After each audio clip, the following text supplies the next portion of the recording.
বৎসরের প্রথমেই আপনাদের নিয়ে এসেছি একটি নতুন মন্দিরের কাছে। মন্দিরে ঢোকার আগে দেখুন বিদায়ী সূর্য আমাদের অভ্যর্থনা জানাচ্ছে। আর ওই যে মন্দিরটা দেখা যায়, এই মন্দিরের প্রতিষ্ঠাতা ডক্টর ভবতোষ বিশ্বাস, হৃদরোগ বিশেষজ্ঞ। ওনার বাড়িতেই মন্দিরটি হয়েছে। প্রথমে মন্দিরটি দেখাবো না, ওনার কাছে আমরা কিছু মূল্যবান কথা শুনতে চাই, তারই ভিডিও আমি করছি। হয়তো ভিডিওটা খুবই বড় হবে, একটু ধৈর্য ধরে শুনবেন। উনি কিভাবে আজকে এই মন্দিরটা তৈরি করলেন, কেনই বা করলেন, এবং ওনার মহান কৃতিত্ব উনি যা পশ্চিমবঙ্গকে দিয়েছেন তুলনাহীন। ওনার কিছু পুরস্কার, মেডেলও আমি এখানে তুলে ধরবো। ভালো লাগলে সাবস্ক্রাইব করুন। আর মন্দিরে আমরা আসবোই বা কেন? মন্দিরটা শান্তির জায়গা, ঠিক। বিশেষভাবে এখানে যারা আসে, লোক যারা আসে, তারা বেশিরভাগই হচ্ছে মহিলা, মাতৃজাতি, মায়েদের। তারা কেউ ছোটো কেউ বড়, বিভিন্ন সামাজিক সম্প্রদায় জড়িত, কেউ মাছ কেউ মাসি। এই মন্দিরটার নাম দেওয়া হয়েছে মাতৃমন্দির। মাতৃমন্দির মানে মায়ের মন্দির। মায়ের তো অনেক মন্দির আছে, মা কালীর মন্দির, নানা মন্দির আছে। এই মন্দিরের যারা চালিকা শক্তি দুজন, এই দুজন অতি সামান্য নারী এবং সামান্য তাদের ইচ্ছে, আমরা যদি কথা বলি ওমেন এম্পাওয়ারমেন্ট, নারী শক্তি, যাই দুজন অত্যন্ত সাধারণ একজনকে আপনারা দেখে এসছেন নিচে, এই যে দোতলা মন্দির, তো ওই মন্দিরের নিচে না, আপনার নাম ঠিক সবাই চেয়ার নিয়ে বসুন।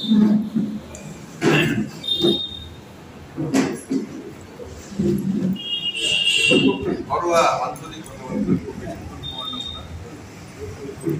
মন্দিরে ঢোকার যে প্রথম যে মন্দিরটা, সেইখানে একজন মহিলার মূর্তি বসিয়ে রেখেছেন। তিনি হচ্ছেন বিশ্বের প্রধান কার্যের সাথে এই মন্দিরে। তিনি একজন অতি সামান্য নারী, এর পেছনের প্রধান যে ইনস্টিটিউশন কাজ করছে, তিনি আরেকজন নারী। সেই মহিলা আজ থেকে প্রায় 200 বছর আগে সমস্ত সামাজিক বাধার সঙ্গে যুদ্ধ করে মায়ের মন্দির প্রতিষ্ঠা করেছেন। তিনি যদি না করতেন সেই সময়, তাহলে ভারতবর্ষে তারা হয়তো জিত বুঝতে পারছেন। তার চেষ্টায় দক্ষিণেশ্বর কালী মন্দির প্রতিষ্ঠা। আমার কলকাতায় বসবাস প্রায় 55 বছর। আমার বয়স 55 বছর থেকে কলকাতায় বসবাস করি, এবং যখন কলকাতায় এসেছিলাম প্রত্যন্ত গ্রাম থেকে, প্রথম আমাকে আকৃষ্ট করেছিল এই মায়ের মন্দির। করার সুবাদে কলকাতা থেকে প্রতিদিন ভোরবেলা, শহর যাতায়াত ছিল না, ট্রেন ছিল, ছিল, রোজ সকালে মায়ের মন্দির দর্শন করতে যেতাম। একটাই কথা মনে হচ্ছে, এই মন্দির কীভাবে প্রতিষ্ঠিত হল। তখন আমার কম বয়স, এবং এখানে আমার গ্রামের ছাত্রছাত্রী কিছু আছে, কাজ তো জরুরি করা, মানে ধন্যগুলো আমার কাজ ডিরেক্ট ছাত্রছাত্রী এই একজন রয়েছে। সেই মায়ের মন্দির দেখে মনে হয়েছিল যে মন্দির মা কালী সামনে রয়েছেন, তিনি আমাদের সবার উৎস, আমরা তাকে ভালোবাসি, শুরু করি। তো তার চেয়েও বেশি বোধহয় একজনের নাম আছেন, ওই মন্দিরের প্রতিষ্ঠা করেছেন। বুঝতে পারছেন কার কথা বলছি? কার কথা বলছি? ঠাকুর রামকৃষ্ণের কথা। ঠাকুর রামকৃষ্ণকে তো আমরা সবাই চিনি, রানী আমার ঈশ্বর, সর্বারাধ্য দেবতা। তিনি তার জায়গা আছেন, তাকে যদি আমরা একপাশে রাখি, তারপরে আসছেন রানী রাসমণি। অতি সামান্য নারী, অত্যন্ত সামান্য মা। তিনি যদি সেই সময় সামাজিক পরিস্থিতি, যা তখনকার দিনের পরিবর্তন, বিধবা, সামাজিক যা পরিস্থিতি তাদের মহিলারা অবান্তেও, তাদের তো মানুষ বলেই মনে করা হতো না, সেই অবস্থায় সেই সমাজের সঙ্গে যুদ্ধ করে মায়ের মন্দির প্রতিষ্ঠা করে। আমরা জানেন নিশ্চয়ই সবাই সেই গল্প। আর আমি টিভি চ্যানেলকে ধন্যবাদ দিই, তারা এটা হাইলাইট করে সিরিয়ালটা দেখেছিলাম, দেখে আপনি জানতে পেরেছেন যে কথিত আছে গঙ্গার পশ্চিম চুল 1200 সমতল।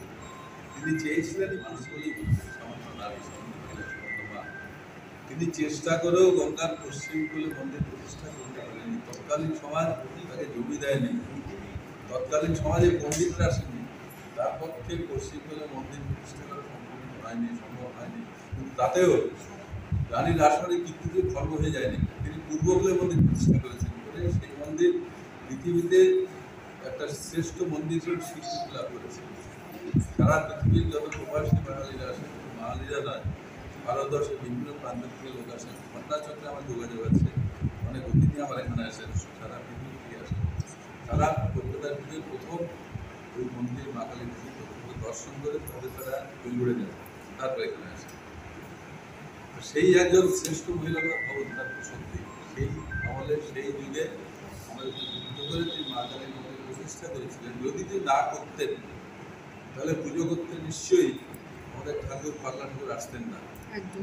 তিনি যদি না আসতেন তাহলে তৎকালীন স্বামীজি, তখন যদি তিনি যাচ্ছিলেন বাস্তব যে স্বামীজি, তিনি আসতেন না। যদি রামকৃষ্ণ না আসতেন, স্বামীজি না আসতেন, দক্ষিণেশ্বরায় পৃথিবীর সৃষ্টি হতো না। এবং পুরো ভারতবর্ষের এবং সারা পৃথিবীর আধ্যাত্মিক ইতিহাস পাল্টে যেত, চেতনা পাল্টে যেত, মানুষের চেতনা পাল্টে যেত। সুতরাং আমার মনে হয়েছে এইরকম একজন নারী, এরকম মা, তিনি সেভাবে স্বীকৃতি লাভ করেননি, তাকে আমরা সেইভাবে পূজা করি না। আমরা কেউ কেউ হতে জানি। আমার জীবনের সেই প্রথম থেকে আসছে 55 বছর আগে, যখন আমি এখানে ছোট জায়গায় তাদের খুব ছোট হয়েছিল, এই যে মা, তাকে মনে হয়েছিল আমি বিদেশে এসেছি। বিদেশে তখন আমরা এসে একটা পোস্টার লিখতাম, নিয়ে এসেছি। সেই চিঠি যখন বাড়িতে পৌঁছতো তখন আমরা হয়তো বাড়িতে আবার যেতাম, হয়তো দূরের কথা মনে ছিল না। সেই সময় আমি ওইখানে নিজের মায়ের মূর্তি তারপর দেখেছিলাম, মনে করে মায়ের কাছেই যাচ্ছি। আর মা অতি সামান্য মহিলা, তৎকালীন সমাজে আজকে তো আমার মা এখন ছাড়িয়ে যেত, প্রায় অশিক্ষিত বলা যায়। তার পুঁথিগত বিদ্যা সামান্য ছিল, তখন মহিলাদের সুযোগ হয়তো ছিল না। সামান্য বিদ্যা, পুঁথিগত বিদ্যা, লেখাপড়ার জ্ঞান যেটুকু ছিল, স্কুলের ফর্মাল এডুকেশন ছিল না। ভোর 4টে এসে অনর্গল গীতা পড়তেন। যে কোনো পণ্ডিতদের অনর্গল সংস্কৃত ভাষায় গীতা পড়ে বুঝিয়ে দিতে পারতেন, গীতা ভাগবত ইত্যাদি। তার একটি নিয়ম ছিল, আমরা ছোট ভাই বোনরা ছিলাম কয়েকজন, ভোরবেলা 4টে উঠে আমাদের উঠতে হতো ভোর 4টের সময়। বিহারের গণ্ডগ্রাম প্রচণ্ড শীত, সচ্ছল তো ছিলাম না। যদি না উঠতাম, আমাদের যদি কখনো মনে হতো আলস্য বা উঠতে ইচ্ছে করছে না, কিন্তু অত্যন্ত কঠোর হতেন, ঠান্ডা জল দিয়ে গায়ে ফেলে দিতেন। বিশ্বনাথ মাতারই হচ্ছে আপনারা কি বিহারেরই? বিহারের গন্ড, আপনার বনফুলের লেখা আপনাকে পড়েছেন, বনফুল। বনফুল একটা জমিদার ছিল মণিহারি। আচ্ছা, হ্যাঁ। তো সেইখানেই আমার বাল্য জীবনটা, সেখানে মণিহারি গঙ্গার প্রচন্ড জায়গায়। এখানে প্রসঙ্গক্রমে একটি কথা আসছে, এটা এখানকার প্রাসঙ্গিক তবু বলকার কথাটা তুললেন বলে। এইরকম গণ্ডগ্রাম, সেখানে একটা স্কুল ছিল, বহু দূরের মধ্যে একটা স্কুল ছিল। আমরা যারা সেখানে পড়াশোনা করতাম, আমরা বাস দূর থেকে দেখেছি, আমাদের ট্রান্সপোর্টে বাস আসতো, এই বাসে মানুষ ওঠে। আমাদের কখনো সেই বাসে ওঠার সৌভাগ্য হয়নি, কারণ আমরা প্রত্যন্ত প্রান্তিক ছেলে মেয়ে ছিলাম, সবাই তাই। পরবর্তীকালে তারা অনেক দিকপাল হয়েছে, আমি বিশেষ কিছু করতে পারি সামনে করেছি, কিন্তু এটা ছোটদের জন্য এটা আই ওপেনিং লেসন। আইএসএলজি পাস করা পর্যন্ত আমরা বাসে পা দিইনি, আর্লি লাইফ। আরেকটি গল্প বললে আপনারা খুব আনন্দ পাবেন। সেটা ছিল বাঙালিদের, তখন তো অনেক বাঙালিদের জমিদারি ছিল, ভাগলপুর, মণিহারি, পূর্ণিয়া, সমস্ত বাঙালিদের। তারা পশ্চিম কুলের স্বাস্থ্য ওখানে যেতেন।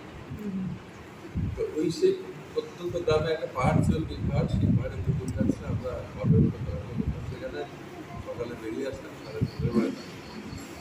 তো সেই স্কুলে প্রচণ্ড গরম এই গরমে জমিদারদের বংশধররা তারা ওখানে আসতেন এবং তারা 2 মাস 2.5 মাস ছুটি থাকতো, সেই সময় তাদের গলি উঠে আমরা খেলাধুলো করতাম এবং তারা একটা আনন্দ পেতেন যে তাদের জমিদারি তাদের আপনাদেরও ভালো লাগতো? ভালো লাগতো, জানতাম না তিনি কে। তারপরে সেখান থেকে আরো প্রায় 12-14 বছর বা 20 বছর পরে তিনি কে আবিষ্কার করলেন। তিনি হচ্ছে বড় কবি। কিভাবে আবিষ্কার করলাম? বলাই চাঁদ। বলাই চাঁদ আগেই বলে দিলাম, চলে গেল। ডাক্তারি পাশ করা হয়ে গেছে। একদিন আমার ওই যে নিচে একটা ছবি দেখছেন তো, হ্যাঁ হ্যাঁ, আমার গুরুদেব ধর্মীয় গ্রন্থ পরমগুরু শিক্ষাগুরু ও আচ্ছা, এই যেখানে বসে আছেন, যারা উত্তর কলকাতায় যারা জন্মজন্ম গেছেন তারা নাম জানবেন। প্রখ্যাত সার্জেন অজিত নাম বলে কথা বলছিলেন, অজিত নাম। আমার আর্যিকর মেডেলে পড়তে এসে ওনাকে দেখেই মনে হয়েছিল আমি বলে ঈশ্বর দর্শন করেছি। তারপরে আমি দক্ষিণেশ্বর সেখানে আসনে কথা শুনলাম। তার পরবর্তীকালে সেই প্রথম দিন থেকে পরবর্তীকালে সার্জিক্যাল ট্রেনিং সবই হয়ে গেছে। সুতরাং যদি আমি গুরু কাউকে মনে করি আর আনুষ্ঠানিক গুরু একজন আছেন, তারা বিশ্ববন্দিত আপনারা সবাই জানেন, রামকৃষ্ণের মহারাজ। আমি শুনে থাকবেন আত্মস্থানন্দী মহারাজের আগে আমাদের স্বর্ণানন্দ আত্মস্থানন্দী আমার ফরমাল অফিসের গুরু। তার সান্নিধ্য লাভ করার সুযোগ হয়েছিল। তিনি যতদিন জীবিত ছিলেন আমাদের প্রতি সপ্তাহে বেলুড়ে যেতে হতো, বসে থাকতেন ছিলেন। যাওয়ার পরে উনি আমি জড়িয়ে ধরে এইভাবে হাত বোলাতেন বাসনে, তারপরে জড়িয়ে ধরে দাঁড় করতেন। তো সুতরাং জীবনে আমি যা পেয়েছি তাকে অপরিণীয়, পরিমাণ করা যায় না। আমি বনফুলের কথা একটা বললে প্রসঙ্গটা শেষ করা যাবে। ডাক্তারি পাশ করা হয়ে গেছে, তখন কর্মক্ষেত্রে ছুটে বেড়াতে ছোটা শুরু হয়েছে। একদিন আমার ডক্টর আমার তিনি এসে বললেন আজকে তোকে একটা যা যেতে হবে, বিকেলে রেডি থাকিস। তখন আমাদের আপডেট ছিল না। তারপরে মাস্টাররা আসতেন, তাকে গাড়ির দরজা খুলে জুতো পায়ে দিতে এইভাবে আমরা করতাম, এখনো করে। তিনি আমাকে নিয়ে চলে গেলেন ওইখান থেকে, আর্জিবারের গেট থেকে নিয়ে গেলেন লেকটাউন একটা জায়গায়। সেখানে সেই বাড়িতে ঢুকে দেখি কয়েকজন বৃদ্ধ বৃদ্ধা বসে আছেন, সবাই প্রাপ্তবয়স্ক।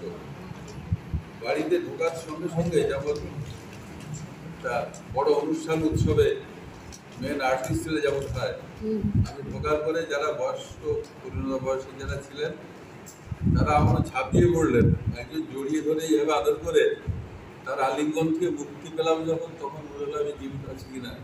সাচ্ছে টাইট আলিঙ্গন, আলিঙ্গন সর্বাঙ্গে মুখা যায়, একদম সুশীতল না করি, বুঝতেই পারলাম না কে তুমি।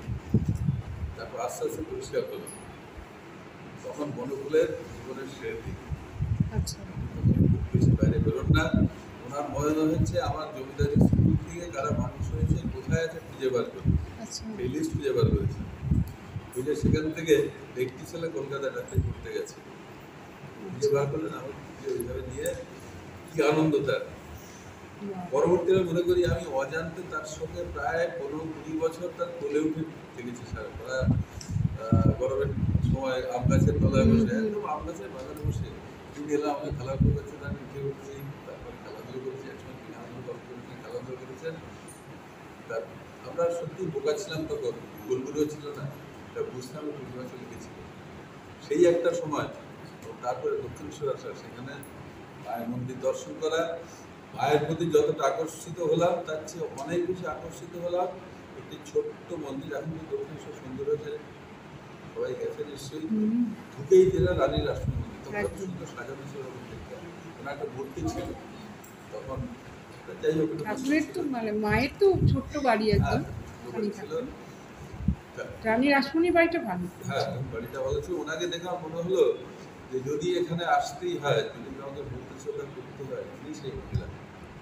আমরা সবাই তো মায়ের থেকে চিনি, মায়ের কাছেই আমরা জন্মাই, মাই আমাদের মানুষ করে। সত্যি সারাদিনে কিন্তু ওনার কথা আমরা কেউ ভাবি না, সেটাই এবার ভাববো। সত্যি তুমি তো উৎস।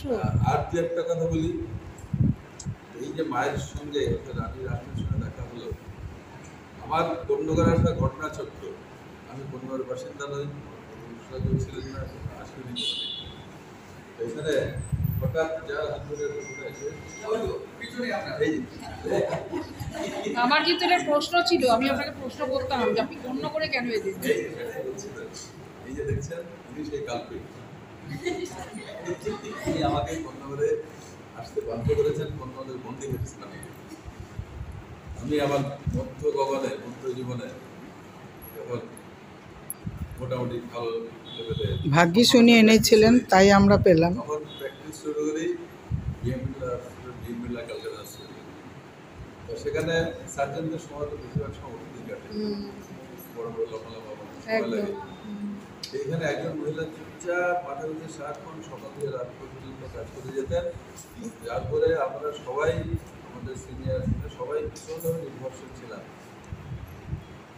সেই মহিলা, এর নাম জবা মুখার্জি, শকুন্তলা মা কালীর পাশেই ওর বাড়ি, কাছাকাছি। কত সালে সেটা? কত সালে? উনি কি মেডিকেল লাইনে ছিলেন? মানে নার্সিং, আচ্ছা, মেট্রো। উনি অনেক ডাক্তারের কানকে নিতে পারেন। ও, কত সাল স্যার সেটা? ফোন নাম্বারটা চাই স্যার সেটা কত সাল? ওটা হবে এই 2000-এর গোড়ায়, 2004, 5, 3, 4 হবে। আজকে বছর 20 আগে উনি আমাকে আবদার করলেন যে আপনি কন্যগড় একবার আসুন, কারণ তার আগে আপনারা একটা ইনস্টিটিউট নাম, ইনস্টিটিউট অফ চাইল্ড হেলথের নাম শুনেছেন? ইনস্টিটিউট চাইল্ড বাচ্চাদের হাসপাতাল, ওই বাক্সার কাছে যেটা কেসি চৌধুরী তৈরি করেছেন, তারপর শ্রী ঘোষ, কৃষ্ণা ঘোষ, মেধাবী হাসপাতাল। ওই হাসপাতালের সঙ্গে আমার বহুদিনের যোগাযোগ। ওখানে একটা ছোট বাচ্চাদের হার্ট অপারেশন ডিপার্টমেন্ট ইউনিট আছে। ঈশ্বর আমাকে সৌভাগ্য দিয়েছেন, আমি ওটা তৈরি করার সুযোগ পেয়েছিলাম। যখন মার্কেটগুলোতে কিছুদিন কাটিয়ে দেশে ফিরলাম, তখন এখানকার কাজ শুরু করে ওই হাসপাতালটার সঙ্গে আমার আগে যোগাযোগ ছিল। ওখানে একটা হার্ট সার্জারি ডিপার্টমেন্ট তৈরি করলাম, পিওরলি ভিক্ষাবৃত্তি করে। জীবনে একটা ভিক্ষা করতে হয়। স্বামীজি ভিক্ষা করেছেন, ভিক্ষা করেছেন, আমাদের সন্ন্যাসের ভিক্ষা স্কুলে চলে। ভিক্ষা কেন করে? ঘটনাচক্রে আমার অনেক সাধুর সঙ্গে যোগাযোগ হয়েছে। বিবেচনা ভিক্ষা কেন করে? রামদেব সঙ্গে সার্বজনীন কিন্তু অ্যাসিডও হবে, ভিক্ষা কেন করে? এই ভিক্ষাটা সিম্বলিক। ভিক্ষা করা মানে নিজেকে মাটিতে মিশিয়ে দেয়। আমি সবাই কাজ করতে আছে। ভিক্ষা না করলে তো অহংকার যাবে না, অহংকার না গেলে মানুষ হওয়া যাবে না। মানুষের সেবা করি বলাটা অত্যন্ত অহংকারের কথা। সেবা করার আমরা কে? যার সেবা তিনি গ্রহণ করেন, তিনি আমাদের যেটুকু সৌভাগ্য দেন, আমরা সেইটুকু করার চেষ্টা করি। আর সেইখানে institute child health heart centre তৈরি করলাম, ওখানে বাচ্চাদের। যেটা শিশির ঘোষ ওনার ডিরেক্টর ছিলেন পরে, ম্যানেজমেন্ট কমিটি আছে। এখানে একটা ছোট্ট ঘটনা বলে, আপনার সময় নষ্ট হচ্ছে ওটা না, আজকের এই 1400 কত সাল জানেন? 31 পয়লা বৈশাখ আমার সারা জীবন মনে থাকবে, যতদিন বেঁচে থাকবো। সবার নিশ্চয়ই জানা আছে, সেটা হচ্ছে কেসি চৌধুরী, নীরজ সি চৌধুরীর নাম নিশ্চয়ই নীরজ সি চৌধুরী। তার ছোট ভাই ছিলেন কেসি চৌধুরী, ক্ষীরোদ সি চৌধুরী। তিনি জওহরলাল নেহরু অত্যন্ত ঘনিষ্ঠ ছিলেন, একজন বিশ্ববিখ্যাত চিকিৎসক ছিলেন। তখনকার দিনে ভাবা হতো যে বাচ্চাদের ওষুধপত্র কম দরে দিলেই বাচ্চাদের চিকিৎসা, বড়দের ওষুধ কমিয়ে দিলেই বাচ্চাদের চিকিৎসা। বাচ্চারা যে একটা আলাদা প্রজাতি, তাদের চিকিৎসা, তাদের অন্য সবই আলাদা। ভারতবর্ষে এই নলেজ বা এই জানাটা কেসি চৌধুরীকে দিয়ে শুরু। তিনি একটি হাসপাতাল তৈরি করলেন, জওহরলাল দিলেন তখনকার প্রধানমন্ত্রী। একজন যোগাযোগ আছে, ওনার মনে হলো জমিটা জোগাড় করে ওনার নিজের সর্বস্ব দিয়ে হাসপাতাল তৈরি করলেন। ইতিহাসের ইতিহাস ওটা ট্রাস্ট হিসেবে তৈরি করলেন। সেই হাসপাতাল চালু হলো, এত বড় তখন ছিল না। চালু হওয়ার পর উনি বোধহয় মার্চ থেকে ছিলেন ওখানে। তারপরে গভর্নিং বডি বিবাদের জন্য উনি আসলে বিতাড়িত হলেন। উনি মনের দুঃখে চিরকালের জন্য নির্বাসন গ্রহণ করে, স্বেচ্ছা নির্বাসন, আলমোড়ার কাছে পাহাড়ে বাকি জীবনটা ওইভাবেই কাটিয়ে দিলেন জীবনের শেষ দিন পর্যন্ত। আমরা তার অনেক পরে এসেছি। আমার একটা ইতিহাস সম্বন্ধে অসুস্থ থাকে। আপনাদের সময় কি উমাশঙ্কর সরকার ছিলেন? উনি আমার ছেলেদের দেখেছেন। ইনফ্যাক্ট উনি আমাকে ধরে হাসপাতালে নিয়ে এসেছেন। ও তুমি এসছো, তুমি একটু আমাদের এখানে কাজ করো। তো ওখানে কি কাজ করো? আমি যে কাজটা করি ওটা সাধারণ চিকিৎসালয় ছিল, বাচ্চাদের সাধারণ হাসপাতাল, খুব বেশি কিছু করার সুযোগ ছিল না। উনি বললেন আমাকে যে আমি চাই আমাদের এখানে বাচ্চাদের হার্টের চিকিৎসা হয়, তুমি এই দায়িত্বটা নাও। দায়িত্বটা দেবো, কোথায় পাবো জিনিসপত্র ব্যবস্থা কোথায় হবে? তখন মনে পড়ে গেল তার আগে তো আমি পৃথিবী চষে ফেলেছি, বিশ্বভ্রমণ হয়ে গেছে, মধুকরী ভারতবর্ষ থেকে মাধবের ভিক্ষা। তখন রিয়েলাইজ করলাম, অনুভব করলাম, ভিক্ষে চাইতে লজ্জার জন্য, বিশেষভাবে ভিক্ষে যদি নিজের স্বার্থে না চায়। বিশ্বাস করো সবাই, ভিক্ষে করে বহু কোটি টাকা জোগাড় করলাম। আমি জানতাম না আমার ভিক্ষে এত শক্তি আছে। সেই বহু কোটি টাকা জোগাড় হলো, সেই কোটি টাকা দিয়ে ইনস্টিটিউট অফ চাইল্ড হেলথে বাচ্চাদের হার্টের অপারেশনের ডিপার্টমেন্ট প্রতিষ্ঠিত হলো। তো সেই সময় যখন হলো, কাকে কাজ করবে কে? সত্য বিনা পয়সায় জবা তখন যে হেল্প করতে অনেকেই করলো। তারপর সেখানে আর একটা ইন্টারেস্টিং কথাটা সঙ্গে বেরিয়ে এলো।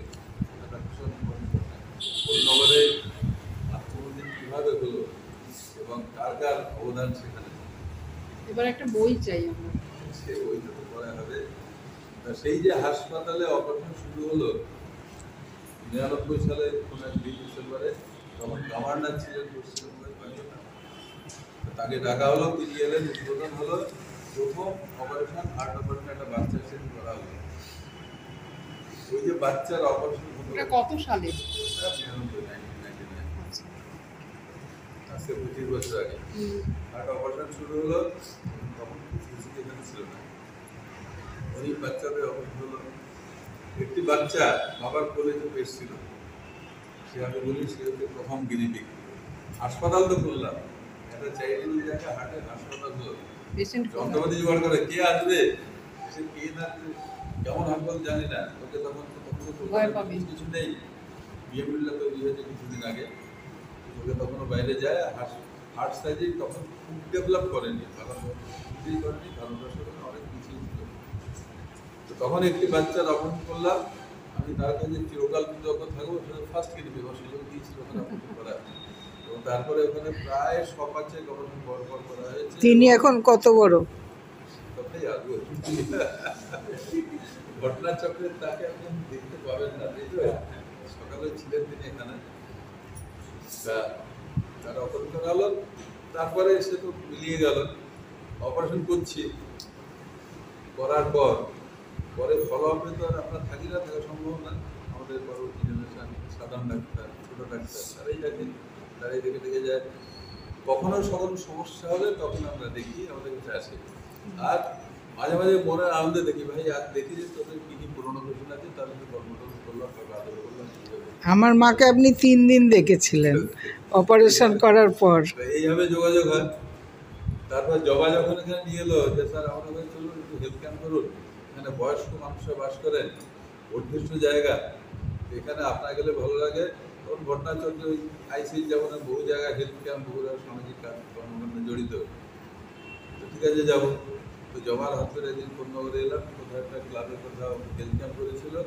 আর হেলথ ক্যাম্প মানে আমার সাথে 25-30 জন ডাক্তার, নার্স, টেকনিশিয়ান এসে সি করার পরে জেনারেল চেক আপ হলো। তারপর দিনে গেলাম, পরপর 3টে মাস। জবা তখন বললো আমাদের এখানে আপনি একটা বাড়ি কিনে নিন, অনেক ডাক্তারের বাগান বাড়ি আছে, গঙ্গার কাছে বাড়ি কিনে নিন। এটা বলার পরে মাসখানেক বাদে আরেকটা হেলথ ক্যাম্প করতে এলাম। তো সেখানে জবা দেবাশিস উৎসর্গ, আরও 2-3 জন যারা আমার ওখানে তখনকার উৎসর্গ, তারা বলে যে এই বাড়িটা এলো। সামনে যারা লোকাল বাসিন্দা তারা জানেন এটা পুরো জঙ্গল, গত 100 বছরে বাড়ি থেকে ঢুকেনি। গেটের পরে বিরাট সেই সুন্দরবনের মতো বড় বড় গাছ, তার ভেতরে গলি রাস্তায় ভেতরে ঢুকতে হতো। বাড়িতে ঢুকলাম, মহিলা ছিলেন, শিবাজ 94, বাড়ির মেল বাসিন্দা কার্তিক বাবু ছিলেন, এবং তার শিক্ষক ভালো বলে নাইস একটা ভীষণ ভালো মানুষ। তারা ভদ্রভাবে আলাপ করে দিলেন। উনি আগে জেনারেশনের প্রেসিডেন্ট, তো তিনি ছিল একটা মাসি বোধ হয়, দিদি, উনি সেই ফ্যামিলিরই কাছে থাকেন। উনি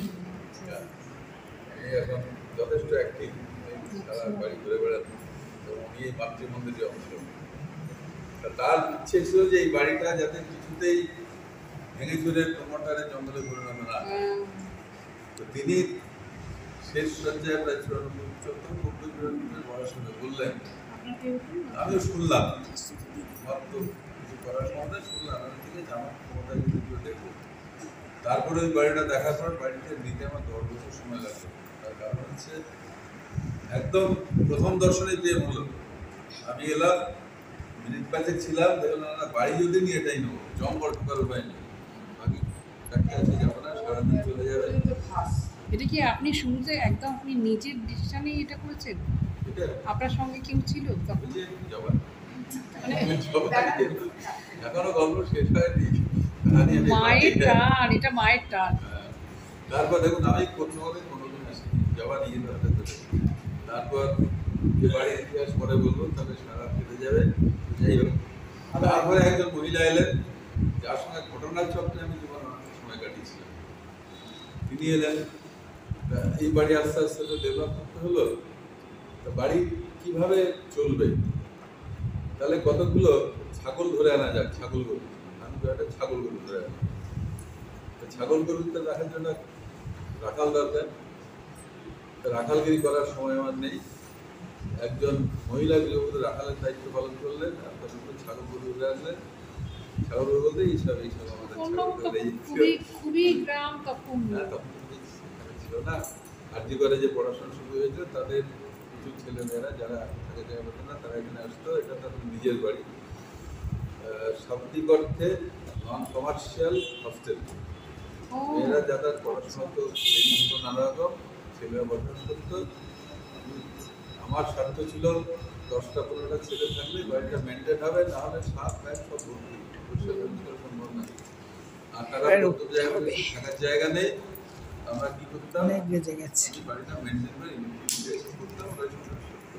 আর কয়েক মিনিট আমি বলি আজকে বক্তব্য শেষ করে দেবো। এরপরে এই বাড়িতে যাতায়াত করেছি। একদিন এখানে বাড়ির সামনে দাঁড়িয়ে, জঙ্গলের সামনে, একটি ছেলে, তার বয়স 15 বয়স হলেন, ছেলে এলো, এসে স্মার্ট ছেলে এসে বললো, হ্যাঁ আপনি চিনতে পারছেন না? ওটা আহত হলো। তাই বললাম কি করে চিনব? বিলিভ মি, যে ঘটনার সাথে ঘটেছিল যেটা গেঞ্জি করে তুলে দিল। দেখুন তো দেখি যেমন হনুমান রাম দেখিয়েছিল, বিরাট কাটা দেয়। তাই বললাম আমি কি করে চিনবো? কতজন আমার কাটা দাগ হয়তো কয়েক লক্ষ লোকের আছে। তাই বললাম তুই কে? আপনার মনে পড়ছে না? সত্যি মনে পড়ছে না? কখনই ছবিটা বিদেশ স্যার দাঁড়িয়ে আছেন, তুলে করে রেখে দাঁড়িয়ে আছেন, আমি দাঁড়িয়ে আছি, এই সেই আমি তুই বললে চিনতে পারলাম, প্রমাণে বুঝতে পারলাম, তুই তো চিনব কি করে? ওর বাবার কোলে উত্তরণ গিয়েছিল, তারপর মুখ্যমন্ত্রী বাবা কথা হয়েছে, তো ওর সঙ্গে দেখা হলো।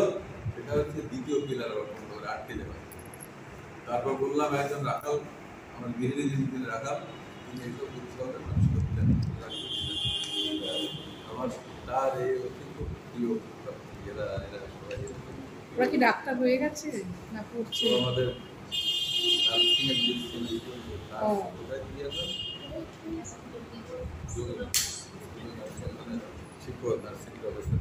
সৌম্যবাবু আপনার কথা ভীষণ বলতেন। যাক, সেই গল্পটা এখানে কি করা যায়। তো এখানে তো একটা গোয়াল তৈরি হলো, গোয়াল একজন রাখাল উদ্দেশ্য হলেন, আমার সময় নেই। সেই মহিলা এখানে নারিশ করতেন, লিটারাল মাদার। আমি জীবনের 2-3জন মায়ের কথা মনে রাখি। একজন দিন ভোর 4টার সময় গায়ে জল ঢালতেন, তার সেই গতপেশটা এখনো রয়ে গেছে। সেই শক্ত সামর্থ্য করে তৈরি করার দায়িত্ব ওনার ছিল। রাত্রি 2টোর সময় আলো করে যদি আসি বা যে কাজ করে আসি, অনেক কিছু দেরি হয়, আমি রাত্রি 2টোয় শুলেও ভোর 4টের মধ্যে ঘুম ভাঙবে। পৃথিবীতে কোনো সত্যি আটকে রাখতে পারছে না, একদম ঘুম ভাঙার একদম ফটফট অ্যালার্ট। এরা যারা থাকে, আবার বিরক্ত টাকা থেকে শুরু করলে থাকে, কিন্তু সেই মহিলা অত্যাচার করে আমাদের বসে তৈরি করে দিয়ে গেছেন। সকালে 4টে উঠতে হবে, তো পণ্ডিত হও, মহাপণ্ডিত হও, তবে পৃথিবীর প্রধানমন্ত্রী হও, বাট তুমি মাস্ট গেট আপ। আমার আর কিছু চাই না। তিনি ফর্মালি অশিক্ষিত মহিলা ছিলেন, ফর্মালি বলে ছিল না। তো সেই ইজ লেডিং। যদি কোনো স্পিরিট আমাদের সঞ্চারিত হয়ে যায় বড় কাজের জন্য, সেই ইজ লেডিং করতে আসবে। সবসময় একাডেমিক কোয়ালিফিকেশনটা তো সব নয়। সেটা তো সামান্য ব্যাপার। সেখান থেকে শুরু হলো, জীবন অনেক এগিয়ে গেল। তারপরে এখানে এসে যখন জড়িয়ে পড়লাম, জবা ধরে আনলো, ওই ছেলেটির নাম সুমন চলে এলো, তারপরে ছেলেগুলো থাকা শুরু করলো, অটোমেটিক ঘটছে, কোনো পরিকল্পনা করো না। ক্রেডিট আমি চাই না, ক্রেডিট নেওয়া সম্ভব না, because I have done nothing, আমি কোনো পরিকল্পনা করিনি। তো সেই রাখাল, সেই ভদ্রমহিলা তিনজন টেক কেয়ার করতেন, literally say become mother. She was as good as mother গুলো কম বলা হবে, she was probably more than mother। সেই কথাটা তুলনা করলে মা সারদার কথা মনে হয় যে আমি 17 বা 17 সবারই না, she was mother to everybody। সেই মাদারহুডে সে স্বীকৃতি হিসেবে তিনি এখানে প্রতিটা, তিনি এখানে এলেন, এই বাড়ি গড়ে উঠল, সুমনকে পুত্রবাদ ভালোবাসা শুরু করলেন। ছোটোখাটো পুজো করার উদ্দেশ্যে সব মহিলারা শুরু করেন পুজো করার। তার থেকে সুমনের সঙ্গে যোগাযোগ, আমার সঙ্গে সুমনের খুব যোগাযোগ ছিল, সে সুমন তার সঙ্গে যোগাযোগ ছিল। এই করে তারপর ঘটনাচক্রে তার সকালে চলে যেতে হলো। চলে যাওয়ার পর তার একটা ইচ্ছে ছিল কোনো মন্দির তৈরি করার।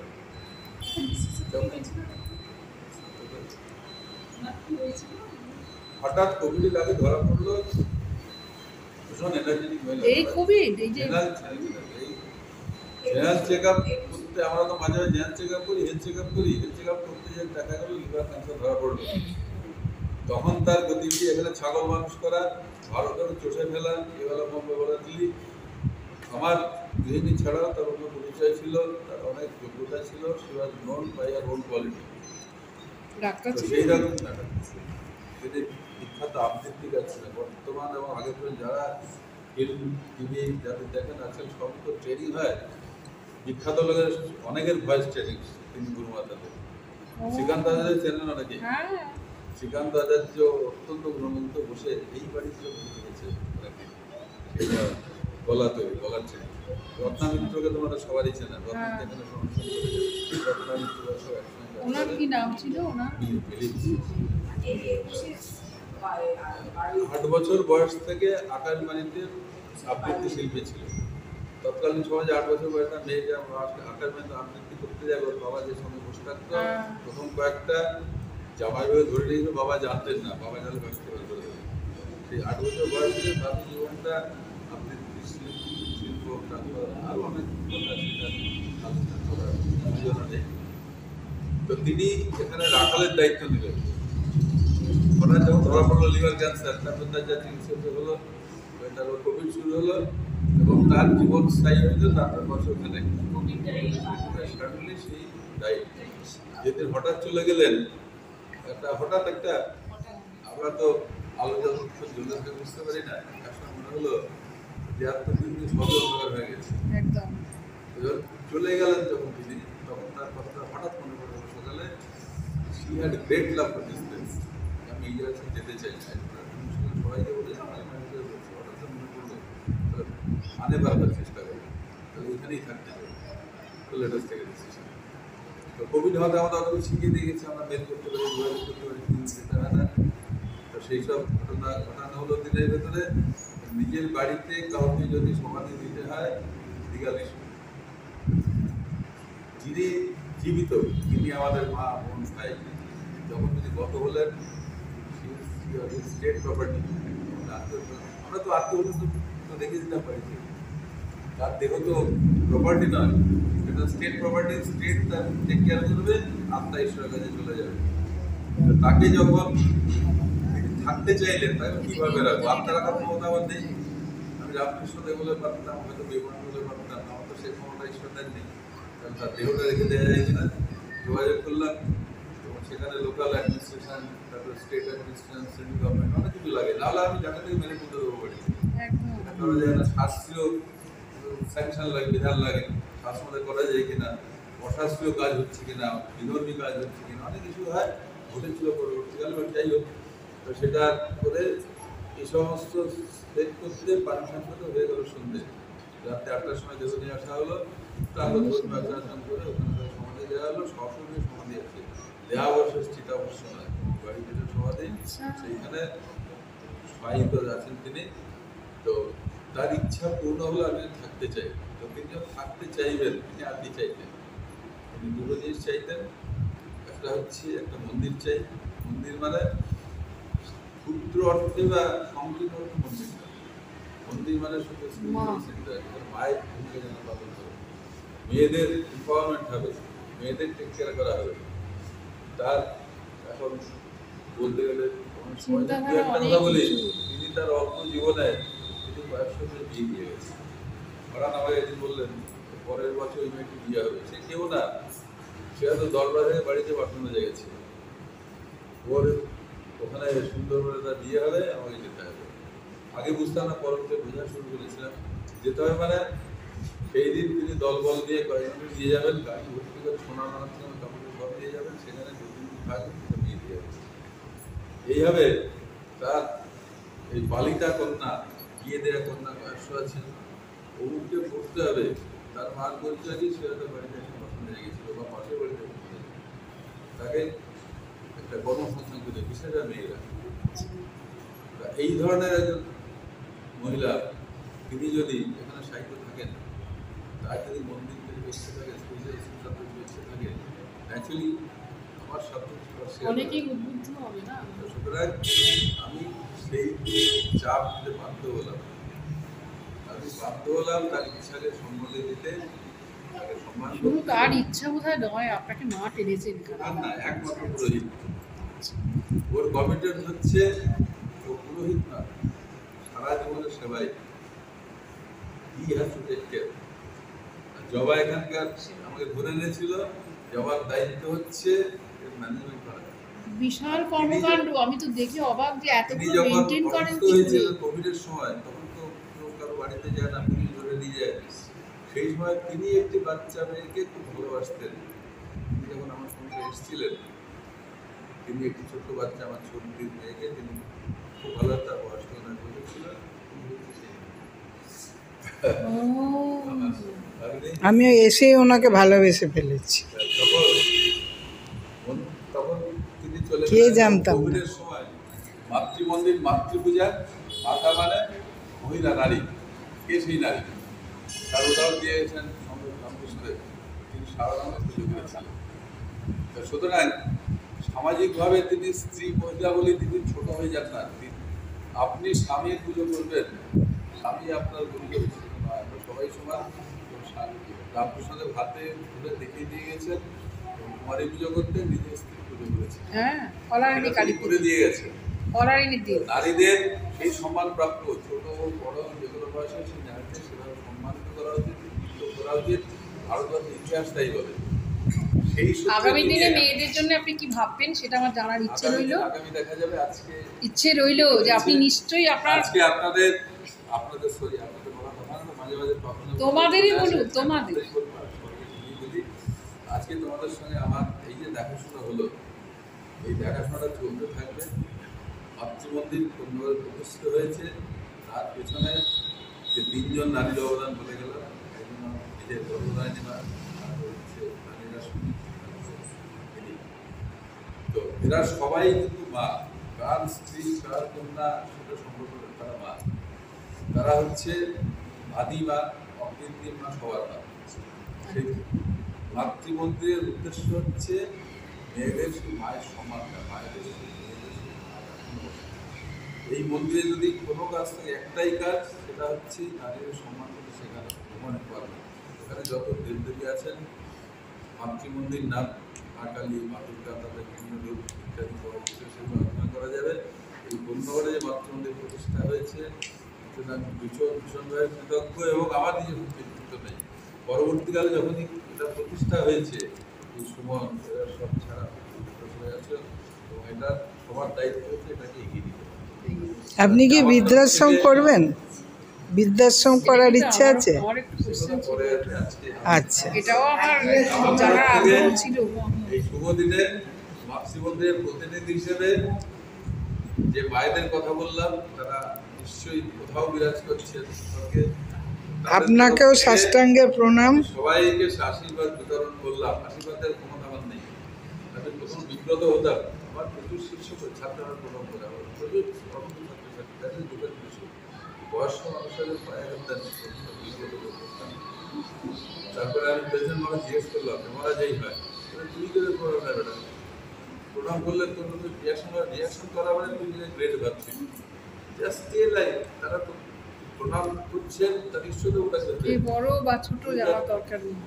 এই স্বামী মানে আত্মানন্দ বা এরকম আরো যা ছিল তারা তাদের এই প্রশ্নই ওরা জিজ্ঞেস করছে আমি কি করবো, যে কিচ্ছু করতে হবে না, চুপচাপ দেয়। রামকৃষ্ণ সাধুদের দেখিস না, এটা 20 বছর সাধু দেয়, 70 বছর প্রণাম করতে করে। সুতরাং সেইভাবে যখন কেউ প্রণাম করছে তাদের অন্তরে ভক্তি দিয়ে প্রণাম করছে, তার প্রণাম করছে একটা ইষ্ট দেবতাকে। শেষ লাইনটা বলে দিচ্ছি যে আমাদের বলে দিলেন যেটা মনে রাখতে হবে, রথযাত্রা সেই কবিতা ছোটবেলা পড়েছিলাম। রথভাবে আমি দেব, পথভাবে আমি, ভক্তিভাবে আমি দেব, ভাষানন্দ জানি। কেউ আমাকে প্রণাম করছে না, প্রণাম যেন আমি করবে, প্রণাম রিফিউজ করা হবে। অন্তর্যামীকে। কেউ যদি প্রণাম করে তার ইষ্ট দেবতাকে, সেটা প্রতিরোধ বা ঠেকানোর ক্ষমতা আমাদের, এটা নয়। সুতরাং তারা প্রণাম করুন, আমি তাদের থেকে আশীর্বাদ দিয়ে, তাদের থ্রু দিয়ে, আমার থ্রু দিয়ে সেই আশীর্বাদ আমি ট্রান্সফার করবো। আমার পায়ে হাত দেওয়া মানে আমি ভদ্র নই, আমাকে প্রণাম করা নয়। আমি সেই খবরটা তাদের পৌঁছে দিলাম, তাদের আশীর্বাদ তোমাদের সহিত তাদের সঞ্চারিত করলাম। সেই সূত্রে এখানে পুজো হওয়ার পর সুমন যে প্রধান পুরোহিত পণ্ডিত বলি, তার দ্বারাই হচ্ছে এই আমার একজন নমস্কার বন্ধুগণ, আমি বাণী সেন। ঘুরে আসি কাছে দূরে। বাণী সেন আমার চ্যানেলের নাম। আমি ডক্টর ভবতোষ বিশ্বাসের এই মন্দিরে এসেছি। এটা ওনাদের ব্যক্তিগত মন্দির, কোনো ভিডিও করার উদ্দেশ্যে আসেনি। তবে এখানে এসে দেখে আমার এত ভালো লাগলো, আমি আপনাদের সামনে এটা তুলে ধরলাম। এটা ইউটিউবারের জন্য খোলা নয়, তবু উনি আমার বিশেষ পরিচিত। আমার মা ডাক্তার ছিলেন, সেই হিসেবে সাহস করে ওনার কিছু কথোপকথন এবং ওনার মেডেলগুলি আমি তুলে ধরলাম। উনি প্রচার বিমুখ, তবু ওনার মতন একটা সহৃদয় পরোপকারী ব্যক্তির একটু সকলের সামনে আসা উচিত। যদি ভিডিওটি ভালো লাগে আপনারা একটা লাইক, শেয়ার ও সাবস্ক্রাইব করবেন। ভিডিওটা বড্ড বড় হয়েছে, একটু ধৈর্য ধরে শুনবেন। ওনাকে একটু জানলেই আমার সার্থকতা। নমস্কার।